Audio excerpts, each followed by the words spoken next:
దక్షిణామూర్తి స్తోత్రం and unveiling మాయా అని చెప్పేసి మీరు బుక్ రాశారు. అసలు దక్షిణామూర్తి స్తోత్రం అంటే మిమ్మల్ని ప్రేరేపించింది ఏంటి దాంట్లో ఈ బుక్ రాసేంతగా? దక్షిణామూర్తి స్తోత్రం మనకి ఎలా చెప్తారంటే, మీకు అది చదివి చివరిలో కూడా ఫలస్థుతి లాగా ఉంటుంది, ఒక లాస్ట్ స్టేట్మెంట్. కానీ దక్షిణామూర్తి స్తోత్రం చాలా చిన్న స్తోత్రం. అవును, స్తోత్రం అంటే ఎలా వచ్చిందంటే స్తుతించడం నుంచి వచ్చింది. స్తు అనే ధాతు నుంచి వచ్చింది. స్తుతించడం అంటే ఏంటి? ఒక పర్సన్ని కానీ, ఒక దేవతని కానీ, దేవుణ్ణి కానీ మనం స్తుతి చేయడం అంటే పొగడడం. పొగిడితే మనకి ఏదో ఒకటి వస్తుంది, ఒక ట్రాన్సాక్షన్ లాగా దాన్ని మనం అర్థం చేసుకున్నాం. కానీ యాక్చువల్లీ దక్షిణామూర్తి స్తోత్రంలో ఏముందంటే, నేను ఒక సెంటెన్స్ చెప్పి దాని మీనింగ్ చెప్తాను, మీరు అది బిలీఫా సైన్సా మీరే చెప్పండి. ఓకే. బీజస్యాంతరి వాంకురో జగదిదం ప్రాంగ్ నిర్వికల్పం పునః మాయాకల్పిత దేశకాల కలనా వైచిత్ర్య చిత్రీకృతం. అంటే ఈ జగత్తు ఒక సింగులారిటీ నుంచి పుట్టిందయా. బీజస్యాంతరి వాంకురో జగత్ ఇదం ప్రాంగ్ నిర్వికల్పం పునః, మళ్ళీ ఆ సింగులారిటీలోకి వెళ్ళిపోతుంది. మాయాకల్పిత దేశకాల కలన వైచిత్ర్య చిత్రీకృతం అంటే ఇదంతా ఒక ఇల్యూషన్, ఒక ఏమంటారు, ఒక సిమ్యులేషన్. మనం చూసేదంతా మన మైండ్, సెన్సెస్, బుద్ధి ఇవన్నీ క్రియేట్ చేసిన ఒక ఇల్యూషన్. కానీ అక్కడ నిజంగా అక్కడేం లేదు, ఇదంతా ఒక ఇల్యూషన్. ఇందులో ఉన్న దక్షిణామూర్తి స్తోత్రంలో ఒక శ్లోకం అన్నమాట. కానీ ఇది ఎలా ఉంది మీకు, ఇది క్వాంటమ్ మెకానిక్సో మెటీరియల్ ఫిజిక్స్, క్వాంటమ్ ఫిజిక్సో వాళ్ళు మాట్లాడే భాషలో ఉంటుంది. కానీ సంస్కృతంలో ఉండడం వల్ల మనకు అర్థం కాదు. దాన్ని ఏమనుకుంటాం, అది చదివితే మనకు ఉద్యోగం వస్తుంది. ఎట్లా వస్తుందండి? బీజస్యాంతరి వాంకురో జగదిదం ప్రాంగ్ నిర్వికల్పం పునః మాయాకల్పిత దేశకాల కలన వైచిత్ర్య చిత్రీకృతం మాయావీవ విజృంభయత్యపి స్వేచ్ఛయ, ఇట్లా వెళ్తూ ఉంటుంది అనమాట. సో ఇలా వెళ్ళినప్పుడు మనం దాన్ని అర్థం చేసుకొని చదివితే అందులో ఎంత రేషనల్ థింకింగ్ పెట్టారు. ఎందుకంటే శంకరాచార్యులు రాసింది. అవును, ఇందులో ఎంత రేషనల్ థింకింగ్ ఉంది, ఎంత సైంటిఫిక్ థింకింగ్ ఉంది. దీన్ని బట్టి మనం ఏం అర్థం చేసుకోవచ్చు. ఊరికనే బిలీఫ్ సిస్టమ్గా వెళ్లకుండా దీన్ని మన పిల్లలకి ఎక్స్ప్లెయిన్ చేసిన ఇది it makes lot of sense అంటారు మన కరెంట్ జనరేషన్. బేసిక్ అదే ఇది ఎక్స్ప్లెనేషన్ కి దీనికి బిలీఫ్ కి దూరంగా అవ్వడం ద్వారా ఏమైంది అంటే, ఈరోజు హిందూయిజం సైన్స్ అని చెప్పేసి ఎవరైనా మాట్లాడితే అరే వచ్చిర్రా బాబు మళ్ళీ అని చెప్పి నార్మల్ జనాలు కూడా అనుకునే స్థితికి మనం దిగజారిపోయాం. ఎందుకంటే ఓన్లీ పుస్తకాల్లో మాత్రమే ఉంటుంది, ఆ భాష ఎవరికి అర్థం కాదు. కరెక్ట్. బట్టీలు పట్టడం అంటే అది కూడా పెద్దలు చేసిన దానికి ఒక రీజన్ ఉంది, పర్పస్ ఉంది.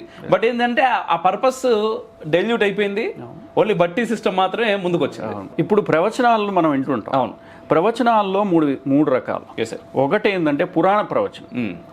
ఇప్పుడు తుంగభద్ర నది ఎలా వచ్చింది, రెండు కొమ్ముల నుంచి తుంగభద్ర అనేది ఆ విష్ణుమూర్తి అవతారాల్లో ఒక అవతారానికి రెండు కొమ్ముల్లో నుంచి ఒక కొమ్ములో నుంచి తుంగ, ఒక కొమ్ములో నుంచి భద్ర అనే నది బయటకు వచ్చింది. ఆ రెండు కలిసి తుంగభద్ర అయింది. మీరు పిల్లలకి చెప్పి చూడండి, నమ్మరు. ఏం మాట్లాడుతున్నావు? There is no science behind it. కొమ్ముల నుంచి నది రావడం ఏంది? ఇది ఒక నమ్మకంలో వెళ్ళిపోతూ ఉంటుంది. నిజమో అబద్ధమో నేను దాని గురించి మీమాంస చేయట్లా.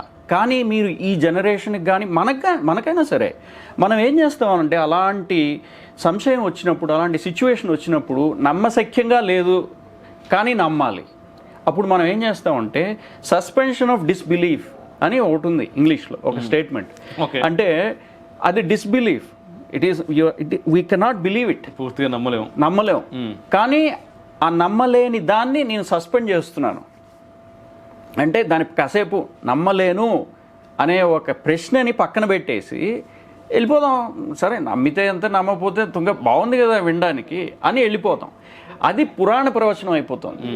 అంటే ఇప్పుడు దేవుళ్ళకి పెళ్ళాలు, పిల్లలు, వాళ్ళ కష్టాలు, వాళ్ళకి మళ్ళీ వాళ్ళ మధ్యలో ప్రాబ్లమ్స్, ఇవన్నీ ఏమిటి? సూర్యుడికి 2 పెళ్ళాలు ఏమిటి, 2 భార్యలు ఏమిటి? ఇవన్నీ ప్రశ్నలు వస్తాయి. కానీ దానికి ఎక్స్ప్లెనేషన్ ఉంది. కానీ మనం చెప్పినప్పుడు క్విక్గా చెప్పలేం దానికి. ఎందుకంటే దానికి వెనకాల ఎంతో లేయర్స్ ఆఫ్ మీనింగ్స్ ఉంటాయి మన దాంట్లో, పురాణం చెప్పే దాంట్లో. కానీ మనకి ఫస్ట్ వచ్చినప్పుడు అది చెప్పినప్పుడు ఎలా అనిపిస్తుందంటే, ఏం చెప్తున్నాం, అదేం సైన్స్, అది శివుడేంది దేవుడు ఏంటి, ఆయనకి భార్య ఏంటి, పిల్లలేంటి, కష్టాలేంటి. ఆర్ సూర్యుడేంటి, ఆయనకి ఇద్దరు భార్యలేంటి. సో ఇట్లాంటివన్నీ వస్తాయి. అది పురాణ ప్రవచనం, సస్పెన్షన్ ఆఫ్ డిస్బిలీఫ్ మీద రన్ అవుతుంటుంది. రెండో ప్రవచనం ఏంటంటే ధర్మ ప్రవచనం. నువ్వు ఎలా ఉండాలి, ఎలా బతకాలి, ఇది సొసైటీని బైండ్ చేయడానికి మనకు ఉపయోగపడుతుంది.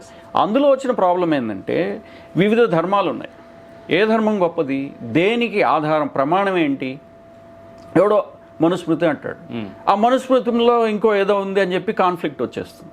లేకపోతే యాజ్ఞవల్క స్మృతి, పరాశర స్మృతి, ఏది నమ్మాలి, ఇట్లాంటి ప్రాబ్లమ్స్ అన్నీ వచ్చేస్తాయి.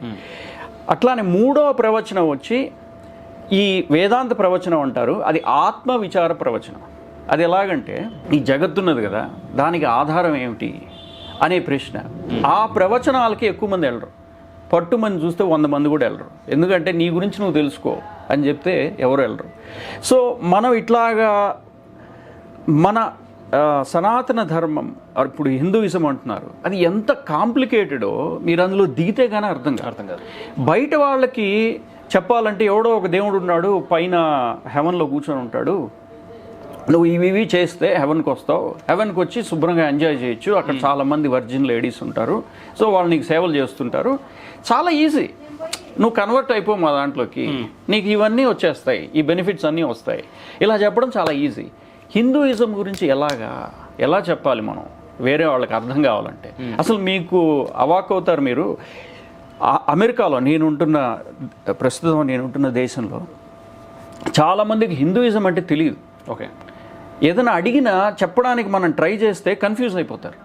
ఇంతమంది దేవుళ్ళు ఏంటి, మేము ఎవరిని కొలవాలి, ఎక్కడికి పోతాం? కొంతమంది ఇదంటారు, కొంతమంది అది అంటారు, అద్వైతం అంటారు, ద్వైతం అంటారు, విశిష్టాద్వైతం అంటారు, ద్వైతాద్వైతం అంటారు. ఏది, వాట్ ఈస్ ద ట్రూత్? అది ఒక ప్రశ్న. రెండు, ఇంతమంది దేవతలు అంటున్నారు, ఒక దేవతని పూజ చేస్తే ఒక చోటకి, ఇంకో దేవతని పూజ దేవుణ్ణి పూజ చేస్తే వైకుంఠం అంటున్నారు, ఇంకో దేవుణ్ణి పూజ చేస్తే శ్రీశైలం కైలాసం అంటున్నారు. ఏమిటిది అనే కన్ఫ్యూజన్ వచ్చేస్తుంది. అందుకని వాళ్ళు ఇదేందో మనకు అర్థం కాని విషయం ఇది. సరే, బుద్ధిజం అనేది చాలా ఈజీగా ఉంది, మెడిటేషన్ అంటున్నారు, ఇన్నర్ రిఫ్లెక్షన్ అంటున్నారు, సెల్ఫ్ డిస్కవరీ అంటున్నారు, అదేదో బాగుంది అని అందరూ. ఏషియా అంటేనే బుద్ధిజం అనే అనుకుంటారు చాలామంది, హిందూయిజం అంటే తెలియదు చాలామందికి. సో మనం ముందు మనకి తెలియాలి అసలు హిందూయిజం అంటే ఏంటో.